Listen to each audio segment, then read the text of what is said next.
Hi guys, welcome to SRJ new look videos. Friends, మనం ఇప్పుడు హైదరాబాద్ నుంచి ఖత్తర్ ఎలా వెళ్ళాలి, ఎంత టైం పట్టిద్ది, అక్కడికి వెళ్తే పైనుంచి వ్యూ, మన ఫ్లైట్లో నుంచి వ్యూ చూస్తే ఎలా ఉంటుంది అనేది మీకు నేను ఇప్పుడు చూపిస్తాను. ఫ్రెండ్స్, ఇప్పుడు మనం హైదరాబాద్ ఎయిర్పోర్ట్ నుంచి బయలుదేరిపోతున్నాం అనమాట. ఇక్కడ నుంచి స్టార్ట్ అవుతుంది మనకి. ఇప్పుడు మనం ఒక మ్యాప్ లాగా, ఇదంతా మ్యాప్ లాగా కనపడుతుంది కదా ఫ్రెండ్స్. ఇదంతా మ్యాప్ కాదు, ఇదంతా ఒక పెద్ద ఊరు అనమాట.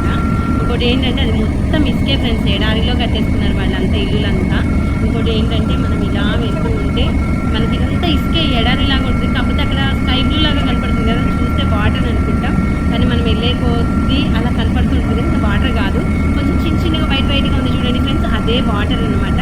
కాకపోతే ఇంకొంచెం ఇదంతా కొంచెం గ్రీన్గా ఉందంటే కొంచెం మాకు పెట్టినట్టుగా ఉంది. ఇంకోటి ఏంటంటే మనం ముందుకు వెళ్ళే కొద్దీ మనకి ఇంకా సూపర్గా ఉంటుంది. ఇదంతా ఐలాండ్ అనమాట, ఖత్తర్లోని ఐలాండ్స్ అనమాట. అంటే సముద్రం మధ్యలలో పెద్ద పెద్ద అపార్ట్మెంట్లు, ఇల్లులు అవి కట్టుకొని ఉంటారు ఫ్రెండ్స్. చాలా అంటే చాలా బాగున్నాయి, అన్ని పెద్ద పెద్ద అపార్ట్మెంట్లు అనమాట. ఇక్కడ నుంచి మనం ఖత్తర్ ఎయిర్పోర్ట్లోకి ల్యాండ్ అవ్వబోతున్నాం అనమాట.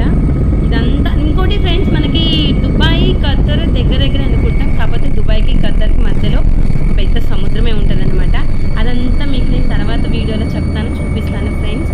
ఓకే ఫ్రెండ్స్, మా వీడియో కనుక మీకు నచ్చినట్టయితే లైక్ చేయండి, షేర్ చేయండి ప్లీజ్ ఫ్రెండ్స్. సబ్స్క్రైబ్ మాత్రం మర్చిపోకండి. ఇంకా ఇలాంటి వీడియోలు ఇంకా ముందు ముందు ఇంకా చాలా తీస్తానమాట, అవన్నీ మీకు నేను చూపిస్తాను. ప్రజెంట్ ఖత్తర్ ఇలా ఉంటుంది. ఖత్తర్ ఎయిర్పోర్ట్లో మనం ల్యాండ్ అయ్యామన్నమాట. Okay friends, bye bye.